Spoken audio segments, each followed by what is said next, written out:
Deuteronômio capítulo 21. Se na terra que o Senhor seu Deus lhes dá para que tomem posse dela, alguém for achado morto, caído no campo, sem que se saiba quem o matou, os anciãos e os juízes devem sair e medir a distância entre o morto e as cidades ao redor. Os anciãos da cidade mais próxima do morto tomarão uma novilha do rebanho que ainda não tenha sido usada no trabalho, nem puxado com o jugo, e a trarão a um vale de águas correntes, que não foi lavrado nem semeado, e ali, naquele vale, desnucarão a novilha. Então se aproximarão os sacerdotes, filhos de Levi, porque o Senhor, o Deus de vocês, os escolheu para servirem, para abençoarem em nome do Senhor, e por sua palavra decidirem toda demanda de todo caso de violência.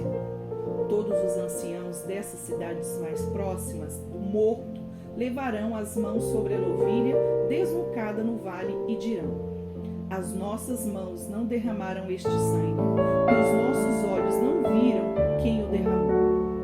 Perdoa o teu povo de Israel, que tu, ó Senhor, resgataste, e não ponhas a culpa do sangue inocente no meio do teu povo de Israel, e a culpa daquele sangue lhe será perdoada.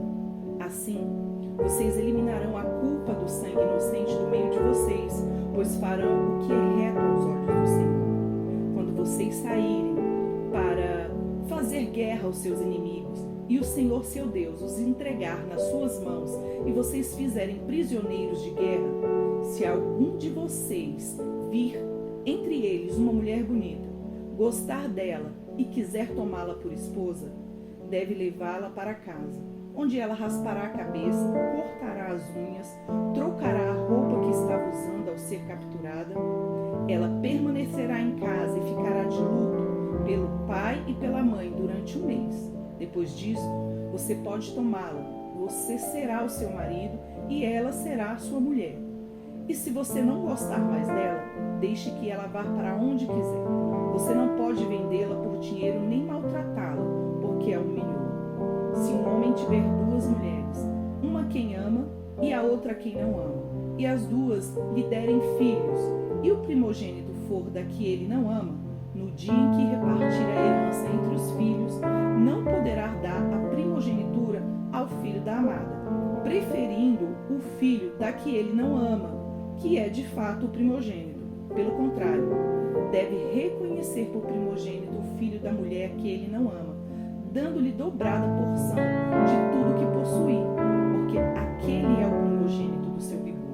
O direito da primogenitura é dele. Se alguém tiver um filho teimoso e rebelde, que não obedece à voz de seu pai, nem à voz da sua mãe, e mesmo quando castigado, não lhes dá ouvidos, seu pai e sua mãe o pegarão e o levarão aos anciãos da cidade, junto ao portão daquele lugar, e dirão: este filho é rebelde e teimoso, não dá ouvido à nossa voz, é comelão e beberrão. Então todos os homens da cidade o apedrejarão até que morra. Assim vocês eliminarão o mal do meio de vocês. Todo Israel ouvirá e temerá. Se alguém tiver cometido um pecado que é passível de pena de morte e tiver sido morto, e vocês o pendurarem no madeiro, o seu cadáver não deve permanecer no madeiro durante a noite. É preciso sepultá-lo no mesmo dia, pois o que for pendurado no madeiro é maldito de Deus. Assim vocês não contaminarão a terra que o Senhor, seu Deus, lhes dá por herança. Deuteronômio capítulo 22.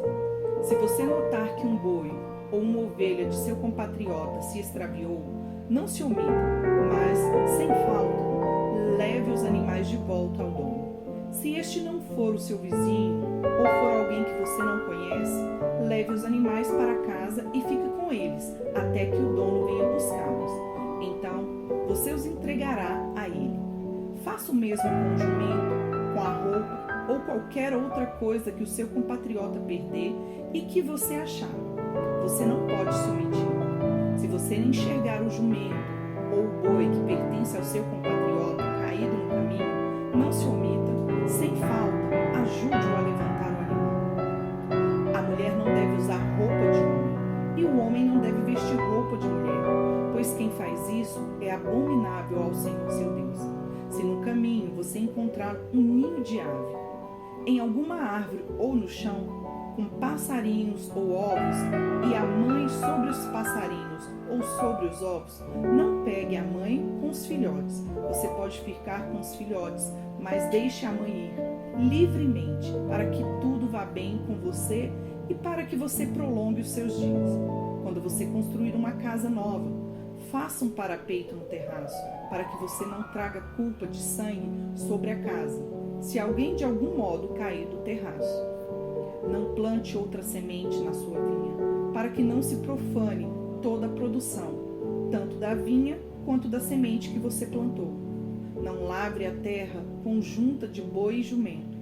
Não vista roupa feita de pano de lã e linho misturados. Coloque franjas nos 4 cantos do manto que você usa. Se um homem casar com uma mulher e depois ter tido relações com ela, passar a odiá-la e lhe atribuir atos vergonhosos e a difamar, dizendo: casei com esta mulher e quando tiver relações com ela, descobri que não era virgem. Então o pai e a mãe da moça levarão as provas da virgindade da moça aos anciãos da cidade, junto ao portão. O pai da moça dirá aos anciãos: dei minha filha por mulher a este homem, porém ele passou a odiá-la. Eis que lhe atribuiu atos vergonhosos, dizendo: descobri que a sua filha não era virgem, mas aqui estão as provas da virgindade da minha filha. E estenderão a roupa dela diante dos anciãos da cidade, os quais pegarão o homem, o açoitarão e o condenarão a pagar 100 barras de prata ao pai da moça, porque difamou uma virgem de Israel. Ela ficará sendo mulher dele, e ele não poderá mandá-la embora durante a sua vida. Porém, se isso for verdade, ou seja, se ficar provado que a moça não era virgem, então a levarão à porta da casa de seu pai, e os homens da sua cidade a apedrejarão até que morra, pois cometeu um ato infame em Israel, prostituindo-se na casa de seu pai. Assim vocês eliminarão o mal do meio de vocês. Se um homem for encontrado deitado com uma mulher que tem marido, ambos devem ser mortos, o homem que se deitou com a mulher e a mulher. Assim vocês eliminarão o mal de Israel. Se uma moça virgem tiver casamento contratado, outro homem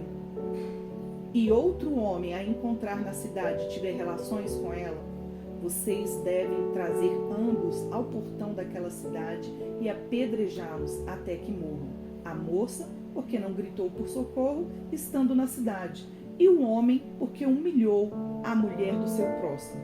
Assim vocês eliminarão o mal do meio de vocês.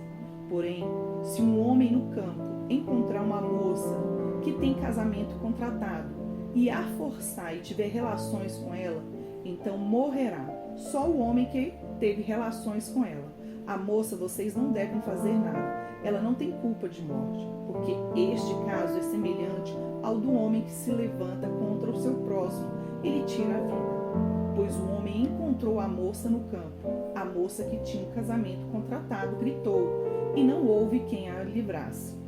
Se um homem encontrar uma moça virgem, que não tem casamento contratado, e a pegar à força, e tiver relações com ela, e eles forem apanhados, então o homem que teve relações com ela pagará ao pai da moça 50 barras de prata. E uma vez que a humilhou, terá de recebê-la por esposa, não poderá mandá-la embora durante toda a sua vida. Nenhum homem terá relações com a sua madrasta, e não profanará o leito do seu pai. Jó, capítulo 14. O ser humano, nascido de mulher, vive breve tempo, cheio de inquietação. Nasce como a flor e murcha, foge como a sombra e não permanece. Sobre ele abres os teus olhos e me fazes entrar em juízo contigo? Quem poderá tirar coisas puras daquilo que é impuro? Ninguém. visto que os dias do ser humano estão contados.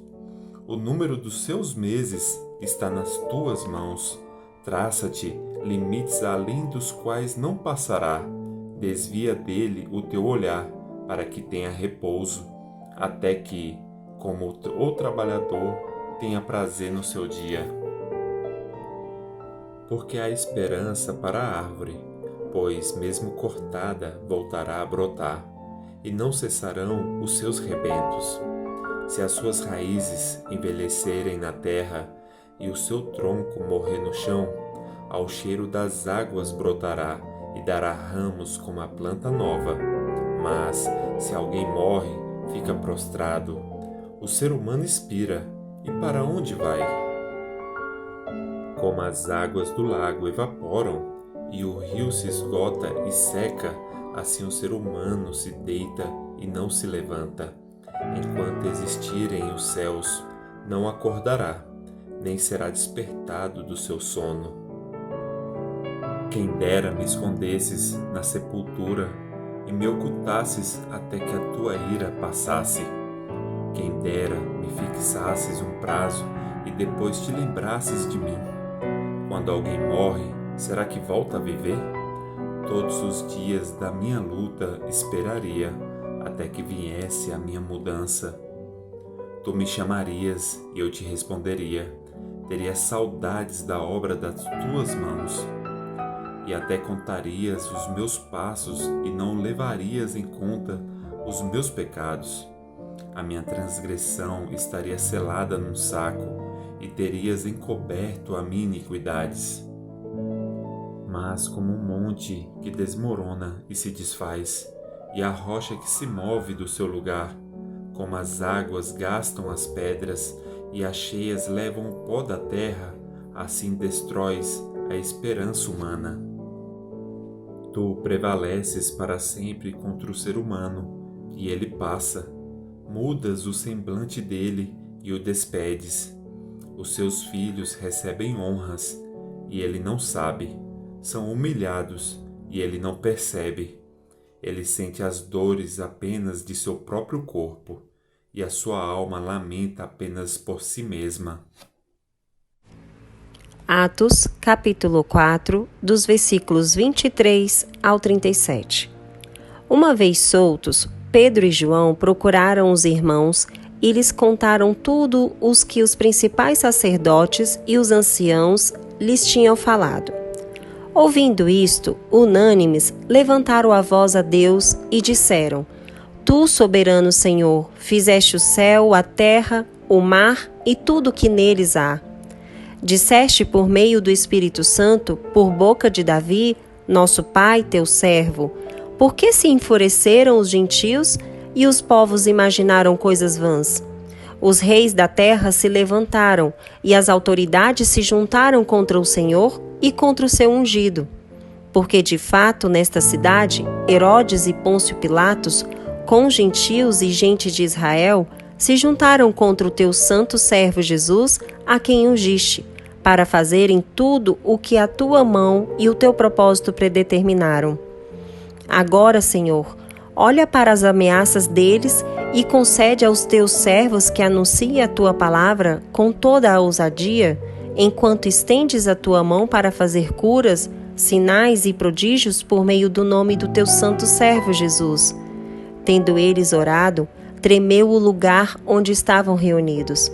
Todos ficaram cheios do Espírito Santo e, com ousadia, anunciavam a palavra de Deus. Da multidão, dos que creram, era um o coração e a alma.